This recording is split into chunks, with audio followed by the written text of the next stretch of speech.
hoje nós vamos aprender um pouco sobre os glóbulos brancos, que são os leucócitos presentes na corrente sanguínea. E teremos a participação dos acadêmicos do curso de Ciências Biológicas da UFMS, e eles vão explicar para nós um pouco das funções e características de cada tipo de leucócito.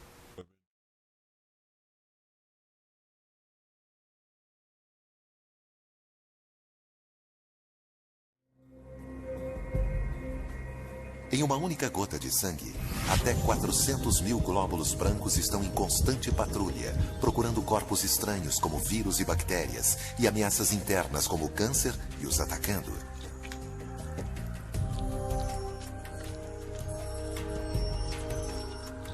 Infelizmente, nem sempre eles ganham. E quando isso ocorre, agressores como essas células de melanoma podem crescer descontroladamente.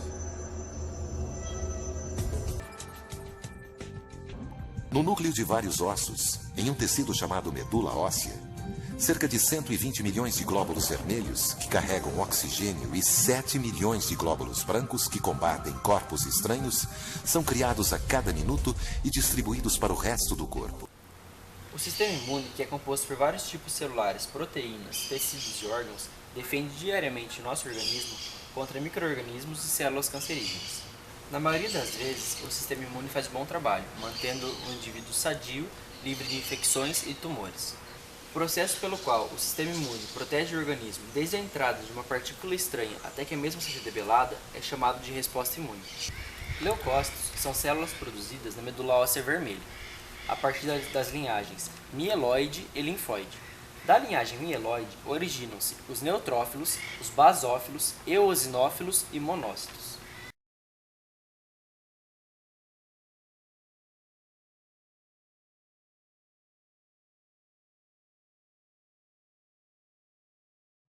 Os neutrófilos, eosinófilos e basófilos são classificados como granulócitos por possuir grânulos em seu interior.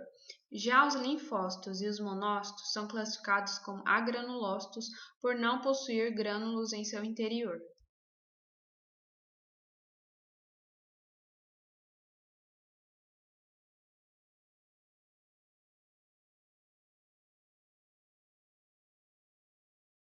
Os neutrófilos, eles são os tipos mais comuns dos leucócitos. Eles representam de 45 a 75% dos leucócitos.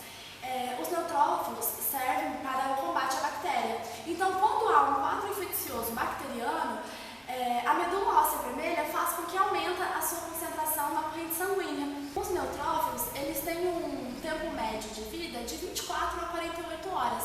Então, assim que o processo infeccioso bacteriano é controlado, a medula óssea reduz a sua produção, tornando os seus níveis, retornando aos níveis basais de quantidade.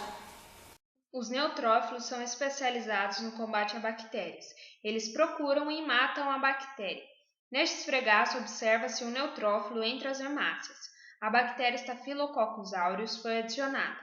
A bactéria libera um químio atraente que é detectado pelo neutrófilo. O neutrófilo se torna polimerizado e começa a caçar a bactéria. A bactéria que se movimenta por energia térmica faz um caminho aleatório, parecendo evitar o seu predador.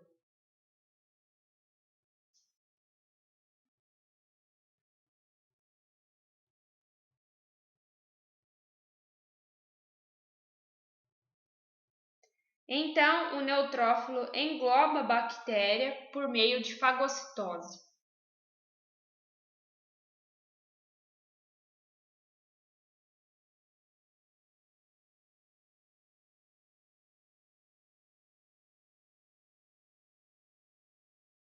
Os eosinófilos são os leucócitos responsáveis pelo combate de parasitas e pelo mecanismo da alergia. Eles representam de 1 a 5% dos leucócitos presentes na corrente sanguínea. Eles são caracterizados por possuir 2 lóbulos em seu interior. O aumento do número de eosinófilos ocorre em pessoas alérgicas, asmáticas ou em casos de infecção intestinal por parasita. Este aumento é denominado de eosinofilia, e a redução do número de eosinófilos na corrente sanguínea é chamado de eosinopenia.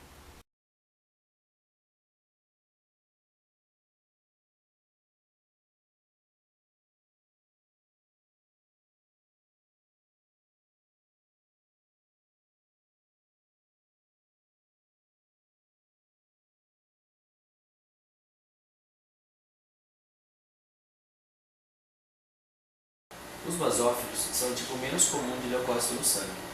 Eles se apresentam em 0 a 2%.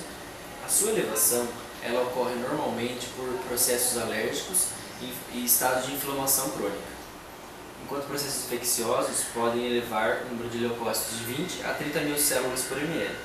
Na leucemia, esses números podem ultrapassar facilmente 50 mil células por ml. As leucopenias normalmente ocorrem por lesões na medula óssea. Podem ser por quimioterapia, drogas, invasão de células cancerígenas ou invasão de micro-organismos.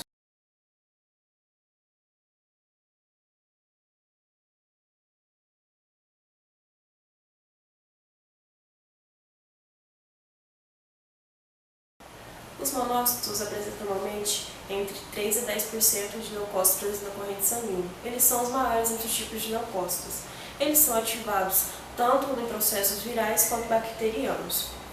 Quando algum tecido é invadido ou atacado, os monócitos são enviados pelo sistema imune e ele é ativado e se transforma em macrófago, que é capaz de fagocitar micro-organismos invasores. Os monócitos elevam-se com processos infecciosos, nos casos crônicos, como por exemplo da tuberculose.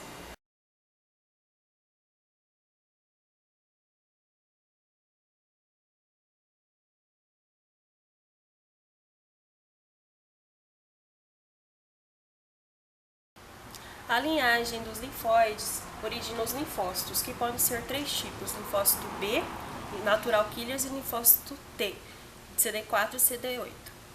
O linfócito B tem essa denominação porque eles foram primeiramente estudados em aves, na qual a sua maturação ocorre na estrutura linfóide, que é situada na parede dorsal da cloaca, que é chamada de bursa de Fabrícios. O linfócito T tem essa denominação porque depois que ele é formado na medula óssea vermelha, ele amadurece no timo. A CD4 estimula os linfócitos B a produzir anticorpos. A CD8 ataca e destrói células tumorais e células infectadas por vírus. As naturais killer apresentam a mesma função da CD8, que é de atacar células tumorais, porém elas não apresentam em sua membrana marcadores de superfície, que ocorrem em linfócitos B e T. As naturais killer podem atacar indistintamente diferentes tipos de célula.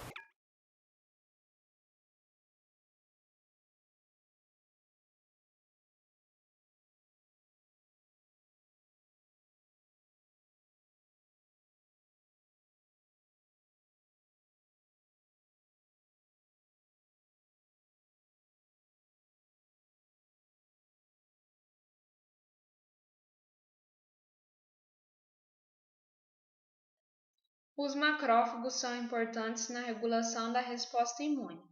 Eles são os primeiros a perceber a presença de agentes invasores.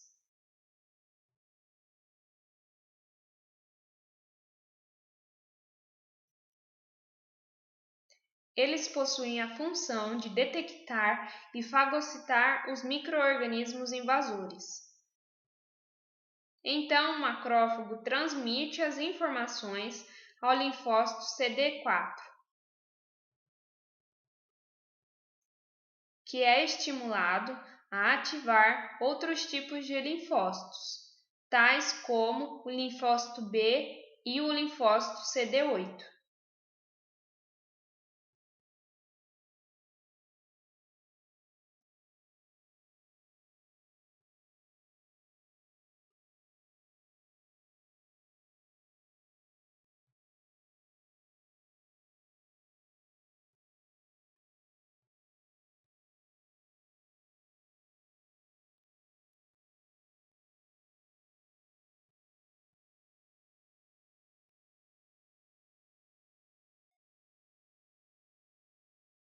Assim, o linfócito CD8 sai da circulação juntamente com o linfócito B.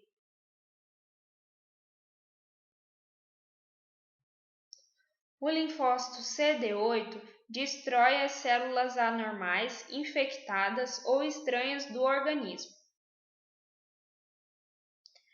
Já o linfócito B vai ao gânglio para produzir anticorpos. Assim, ele retorna à corrente sanguínea e libera os anticorpos que são responsáveis por neutralizar os vírus.